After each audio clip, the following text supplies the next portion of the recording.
Viewers, एक बहुत ही कीमती बात याद रखने की है।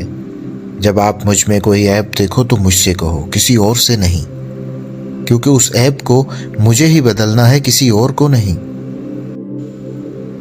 अस्सलाम वालेकुम व्यूअर्स, आप देख रहे हैं dot with Sajid Ali. Viewers, एक शख्स चाहता था कि अपनी बीवी को तलाक दे। उससे लोगों ने पूछा, इसमें क्या ऐब है जो तुम इसको तलाक दे रहे हो? उस शख्स ने कहा, क्या कोई शख्स अपनी ज़ौजा के ऐब को बयान करता है? जब उसने अपनी बीवी को तलाक दे दी तो लोगों ने उससे कहा, आखिर तुम्हारी बीवी में क्या ऐब था जो तुमने तलाक दे दी? उसने कहा, क्या कोई शख्स दूसरों की नामूस के ऐबों को बयान करता है? अज़ीज़ान गिरामी, कितनी बेहतरीन बात है कि हम दूसरों के ऐबों को बयान न करें। जब खुदा ने हमारे ऐबों पर पर्दा डाला हुआ है तो हम भी दूसरों के ऐबों को आश्कार न करें।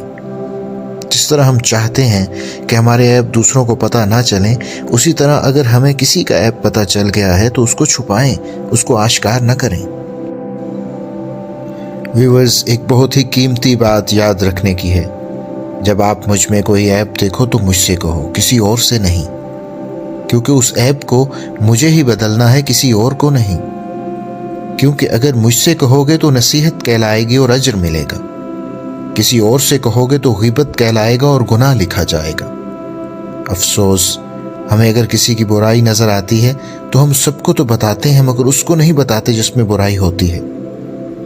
व्यूअर्स, आज का डॉट पॉइंट नुक्ता यही है कि अगर हम किसी में कोई बुराई देखें तो उसको आश्कार न करें, उस पर पर्दा डालें और उस बुराई का उससे जिक्र करें ताकि वो उसको दुरुस्त कर सके, ठीक कर सके, उसका सदेबाप कर सके। उम्मीद करता हूँ कि आपको आज की वीडियो पसंद आई होगी। टेक केयर, अल्लाह हाफिज़।